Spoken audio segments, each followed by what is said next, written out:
laporan tahun 2021. Oke, sebelum ini kita akan menyaksikan parade dan finalis Amapres tahun 2021.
Target tadi.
Oke, tadi kita sudah tahu ya teman-teman semuanya siapa saja finalis dari ajang pemilihan atau ajang pengambilan mahasiswa berprestasi yang di tahun 2021 ini. Nah, berikutnya adalah perkenalan dari biologi kita yang nantinya akan menilai prestasi yang akan dilakukan oleh finalis kita nantinya. Ya, mungkin pada bagian depan bisa berdiri untuk memperkenalkan dirinya. Baik, ada pun yang di sini pada acara anugerah mahasiswa berprestasi tahun 2021 adalah yang pertama ada Bapak Rahmat Karim Bapak SSI MSI. Terima kasih kepada Bapak.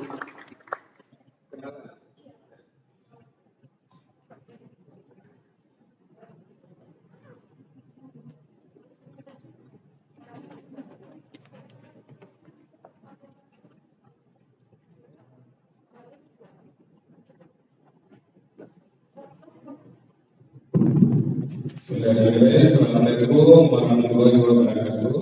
Waalaikumsalam warahmatullahi wabarakatuh. Perkenalkan, Bapak saya Warga selaku pemimpin PRN di sini turut serta sebagai pemimpin untuk acara FIPA 2021 ini. Oke, itu saya. Terima kasih. Berbeda. Assalamualaikum warahmatullahi Waalaikumsalam warahmatullahi wabarakatuh. Terima kasih kepada Bapak. Berikutnya ada Ibu Siska Adelia Fatma, MPM. Kepada Ibu silakan.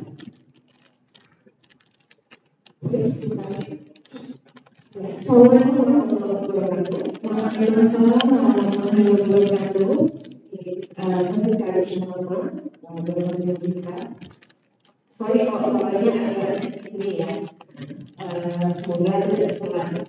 Itu biasa.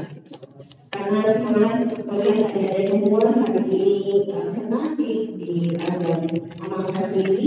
Saya usahakan juga ke kampus supaya kesempatan dari semuanya dan benar kesempatan dari semuanya. Kalau semuanya, kalau dari saya, semuanya Waalaikumsalam warahmatullahi wabarakatuh. Terima kasih kepada Ibu. Berikutnya ada Pak Utari Amir Rustia SPG. Berapa persilakan. Oke, Assalamualaikum warahmatullahi wabarakatuh. Waalaikumsalam warahmatullahi wabarakatuh. Perkenalkan, nama saya Utari Amir Rusti, Mawapres dari Universitas Negeri Padang tahun 2020. Semoga yang terpilih nanti adalah yang terbaik dan amanah dengan apa yang diberikan. Mungkin sekian dari saya. Assalamualaikum warahmatullahi wabarakatuh. Waalaikumsalam warahmatullahi wabarakatuh. Oke, terima kasih kita ucapkan kepada Dewi kita yang sudah memperkenalkan diri mereka. Oke, sebelum masuk ke acara berikutnya ini teman-teman, lebih baiknya kita tes semangat dari supporter dan juga finalis terlebih dahulu. Jadi pada acara Mawapres ini kita punya dashboard. Kalau MC yang bilang Mawapres 2021, Bapak akan menjawab dengan prestasi dan raih mimpi. Bisa teman-teman? Oke, kita coba ya. Mawapres 2021 dengan prestasi dan raih mimpi. Oke, terima kasih semuanya. Sebelum acara kita dimulai, lebih baiknya kita meminta terlebih dahulu arahan dari salah seorang pengunjung kita, yaitu diwakili oleh Bapak Darmas Rimata SSI MSI. Kepada Bapak kita persilakan. Oke, terima kasih. Kepada para peserta Mawapres, seperti kegiatan ini merupakan anugerah siswa berprestasi di tingkat minimal. Jadi harapan kedepannya dengan anugerah ini bukan merupakan akhir ya, dari ide, kreativitas maupun prestasi dari semua nanti. Tapi dari awal hingga nantinya kalian bisa bukan hanya berprestasi, tapi bisa menunjukkan arti bagi sekitar. Karena sebagai ilmu, sebagai prestasi itu yang bisa memberikan untuk sekitar ya. Oke, untuk indikator penilaian pada acara presentasi Mawapres kali ini ada yang pertama itu substansi materi, yang mana di dalamnya ada keberbahagiaan ide dari presentasinya, lalu bagaimana kreativitas dari slide PowerPoint-nya, slideshow-nya, lalu kesesuaian dengan tema Mawapres kali ini. Selanjutnya ada penilaian dari sisi public speaking, bagaimana gaya bahasanya, bahasa yang baik dan benar digunakan, lalu bagaimana retorikanya dan penguasaan materi dari peserta Mawapres ketika melakukan presentasi. Selain itu ada penilaian dari sisi penampilan baik secara fisik maupun penampilan dalam berpakaian ketika melakukan presentasi. Dan ada penilaian itu merupakan penilaian tanda jawab. Oke, nanti masing-masing dewan ini akan memberikan pertanyaan kepada peserta presentasi. Bagaimana peserta presentasi akan memberikan jawaban selama waktu yang telah ditentukan. Mungkin itu saja Informasi indikator penilaian prestasi dari tim Dewan-Uji. Saya mewakili tim Dewan-Uji mengucapkan selamat berjuang dan semoga dimudahkan dalam melakukan prestasi nanti dan diberikan keberhasilan yang maksimal. Oke, kita tutup. Assalamualaikum warahmatullahi wabarakatuh.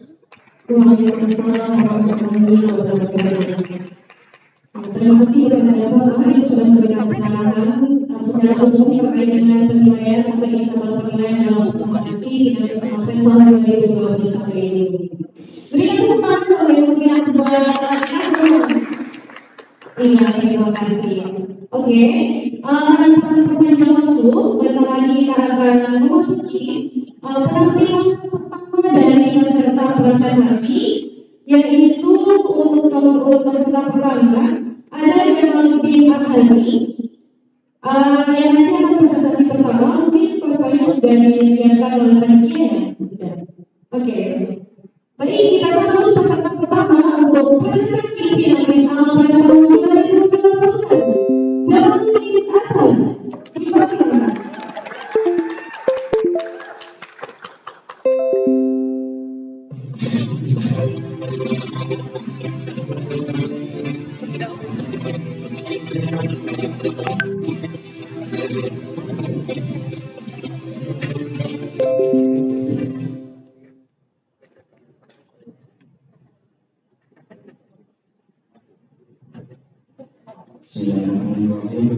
Assalamualaikum warahmatullahi wabarakatuh.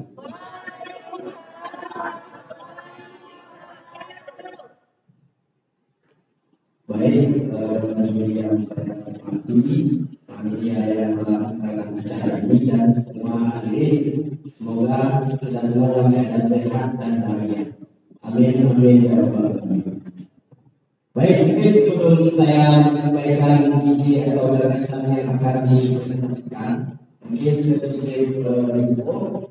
Nama saya Nur Jamal Basri, saya dipanggil Jamal.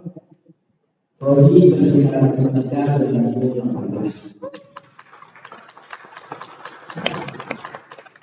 Ya, baik, sebenarnya dari judul atau gagasan yang dijamak tampilkan itu UKKM sebagai solusi untuk meningkatkan kompetensi keilmuan mahasiswa, khususnya mahasiswa MIPA UNB. Baik, mungkin bisa langsung. Oke, ini ada 4 bagian yang disampaikan. Yang pertama terkait pendahuluan. Apa sebenarnya keadaan yang terjadi sehingga judul ini diangkat?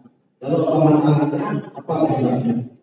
Yang kedua kita menjawab kesalahannya, apa yang kita lupa, apa yang potensi dan keilmuan. Dan yang ketiga kita akan memberikan solusi dan masalah yang ada. Apa relasi antara KMIPA dengan keilmuan tadi? Apa tema kita akan mulai menggunakan solusi ini? Karena sesuai dengan tema kita akan berkontribusi untuk KMIPA khususnya dan untuk KMIPA secara umum. Lalu yang keempat itu menutup. Jadi apa kesimpulan dan saran dari judul presentasi kita. Oke, kita mulai dari yang pertama. Nah, salah satu dari pengalaman ini adalah pembelajaran dan pengajaran. Nah, di sana mahasiswa yang akan dapat menjalankan pendidikannya dengan baik. Kenapa dia akan demikian? Karena dengan pendidikan yang baik akan terlahir lulusan yang menguasai ilmu pengetahuan yang kompeten dalam dan berwawasan luas. Ya, maksudnya ilmu di prodinya masing-masing. Jika dia matematik, tentu harapannya dia menguasai matematik dengan baik. Baik secara konsepnya, secara realisasinya, pada jaga-jaga nanti dengan dia. jika dia belajarnya, fisika yang dipelajari dan lain sebagainya. Nah, namun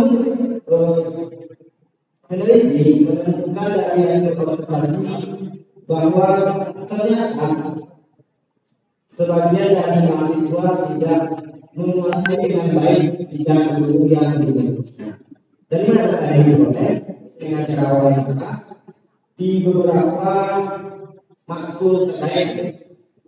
Ini yang bisa dikali mungkin ke matematika, Jadi peneliti membaca beberapa mahasiswa dan menemukan bahwa mereka kesulitan memahami konsep yang ada dalam matematika. Kenapa bisa demikian? Salah satu faktornya tidak adanya wadah untuk lebih mendalami ilmu yang dimiliki. Dan dari data ini salah satunya dari hasil KIPA. Kenapa dari hasil KIPA yang kita dapatkan? Dan dari data ini terlihat bahwa WB 100 dunia dibandingkan dengan WB lain, KIPA tentu tidak KIPA. Saat ini cenderung agak sedikit berbeda dengan setelah bulan dan Uli, karena kita lebih kenal sebelum kalau di KIPA. Jadi dari sana dapatkan sebuah penyebab yaitu kurangnya wadah untuk meningkatkan keilmuan mahasiswa. Yang dasar. Nah dari sana kita tinjau apa sebenarnya yang perlu kita perbaiki. Pertama terkait kompetensi. Nah dari Badan Nasional Sertifikasi Profesi tahun 2015 jelaskan bahwa kompetensi adalah kemampuan kerja setiap individu yang mencakup aspek pengetahuan, keterampilan, dan sikap kerja yang sesuai dengan standarisasi yang diharapkan. Oke, jadi poin kita sekarang tidak ketiga, tapi cukup yang pertama itu pengetahuan. Di sisi lain dari KBBI jelaskan bahwa keilmuan itu adalah pengetahuan tentang suatu bidang yang disusun secara bersistem menurut metode tertentu yang dapat digunakan untuk menerangkan gejala tertentu di bidang pengetahuan itu. Jadi mungkin adaptasinya kalau di matematika tentu harapannya mahasiswa ini mengetahui atau memahami konsep-konsep dalam matematika dan dapat diaplikasikan agar bisa mencari solusi dari permasalahan yang ada. Mungkin catatannya tidak luas yang sekitar seperti tentang lingkungan kita, bagaimana cara mencari bukti yang cepat agar bisa kampus dan lain sebagainya. Jadi banyak aplikasi yang perlu kita cari solusinya di masalah kita.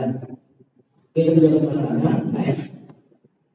Nah, lalu menurut Dr. Abdul Muti, itu salah satu sekretaris umum Muhammadiyah, dalam kuliah umumnya dia pernah berkata bahwa kompetensi keilmuan yang harus dikuasai ada 3. Nah, kita fokus ke poin pertama yaitu kompetensi kurikulum yang sesuai jurusannya yang harus betul-betul dikuasai dan dilakukan. Di sini lebih diperlihatkan lagi bahwa mahasiswa memang diharapkan menguasai bidang umumnya.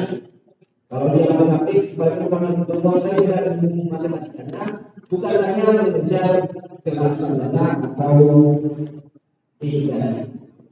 Oke, nah itu tadi dari kajian keilmuan. Masa kita dari sisi lain yaitu KIPA. Nah KIPA ini sebuah kompetisi matematika dan ilmu pengetahuan atau dunia disebut dengan KIPA. Itu diselenggarakan oleh Kementerian Pendidikan dan Kemendikbud sejak tahun 2009. Mana jelas tiga KIPA: matematika, fisika, kimia, dan biologi.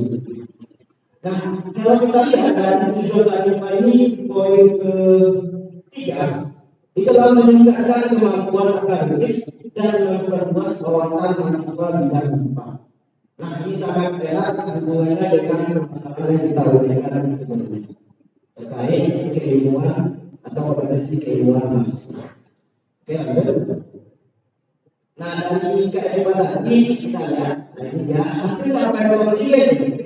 Kenapa kita fokuskan di sini? Karena sebelum menjadi kontingen pasti ada yang namanya seksi. Nah, seksi tersebut tentu itu akan dipilih orang-orang yang kompetensi ilmuwan di bidang IPA yang terbaik. Nah ternyata walaupun sudah terbaik WB, ternyata dalam tahun terakhir cenderung tidak lolos ke nasional alias karena dia hilang ada yang kelas 1 yaitu saudara Riau, Jambi, dan PPI. Nah dari sana kita bisa mencari bahwa ternyata WB secara hukum atau masalah khususnya ada masalah terkait kualitas keilmuan atau tingkat keilmuannya. Nah, itu akan menjadi masalah yang perlu kita diskusikan. Nah jadi dari sana dan riwayat di atas dapat diketahui bahwa KM IPA yang diserahkan oleh Kemendikbud itu bisa jadi sarana untuk meningkatkan keilmuan mahasiswa IPA UMG. Jadi pertanyaannya bagaimana? Itu dengan buka KM IPA atau kegiatan. Kenapa bisa? Kenapa bisa buka ini diharapkan mampu meningkatkan keilmuan? Yang pertama dari nama saja. Namanya saja KM IPA. Nah ini akan korelasi dengan tujuan KM IPA itu sendiri. Nah dari sana apa tujuannya tadi namanya tadi. Lalu yang kedua kesempatan. Nah dengan buka KM IPA ini mahasiswa dapat diberikan kesempatan untuk bertukar pikiran yang mana ini berguna untuk meningkatkan pemahaman atas keilmuannya. Lalu yang ketiga membantu jurusan. Nah ternyata saya sebenarnya membantu jurusan. Kenapa bisa? Kalau tidak di rumahnya meningkat, maka otomatis di berbagai kompetisi ada program yang mana itu poin untuk akreditasi jurusan. Dan secara langsung akan membantu meningkatkan akreditasi dari jurusannya masing-masing. Lalu yang keempat kompetisi.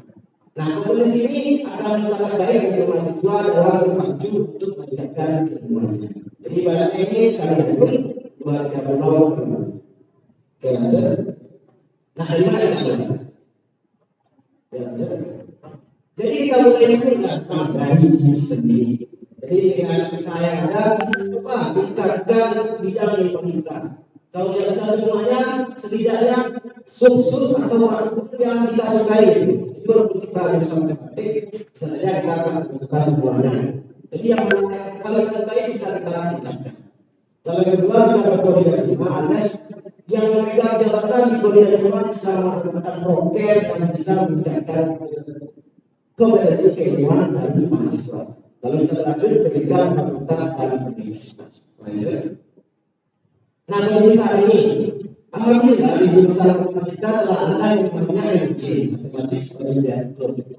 Yang lain berada yang awal dengan matematika. Nah jadi FOC ini telah ada sekitar 2 tahun, tapi baru berjalan tahun ini. Nah harapannya kita bisa melakukan semuanya itu. KM IPA di keempat bidang. Jadi banyak yang lain kita sehingga kita bisa bersama-sama meningkatkan keilmuan mahasiswa. Oke, ini situasi gimana? Ini semua yang kecil dari kita akan bisa potensi keilmuan mahasiswa IPA. Jadi bukan IPA bisa menjadi solusi untuk. Terima kasih telah menonton saya. Saya akhiri dengan Assalamualaikum warahmatullahi wabarakatuh.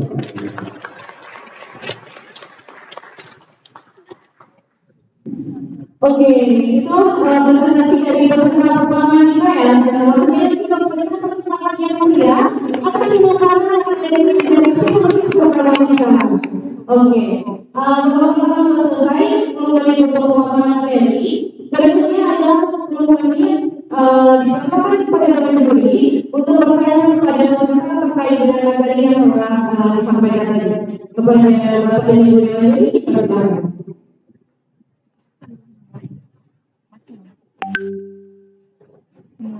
Baik, terima kasih untuk kesempatannya. Ini jawaban dari matematika. Oke, baik. Idenya tadi UKKM IPA ya.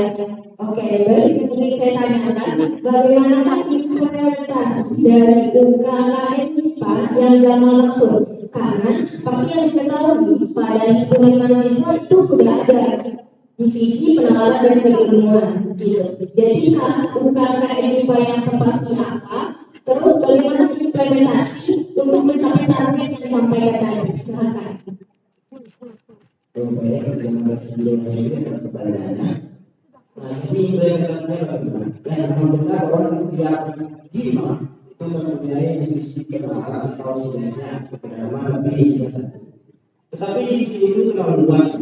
Kita fokusnya ke keilmuan. Kalau di sini tersebut masih ada ke risetnya atau ke perkembangan yang lainnya. Tidak fokus ke keilmuannya. Jadi kita fokusnya ke keilmuan saja.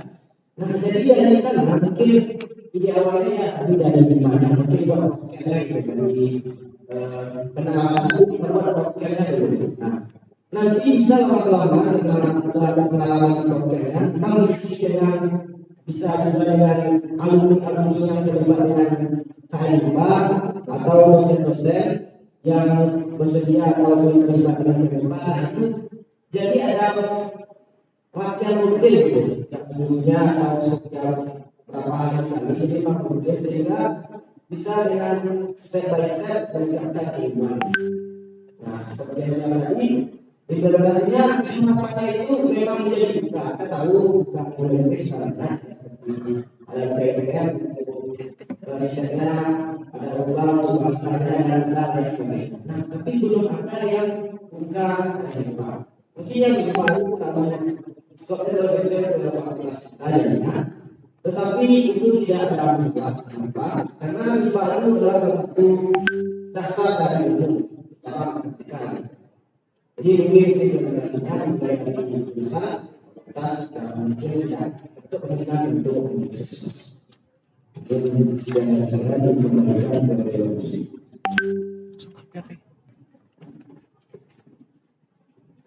Oke, baik, persilakan kepada juri berikutnya untuk memberikan pertanyaan. Oke, jangan jadi sekali. Pertanyaan dari saya. Ketika UKKM dianggarkan di bawah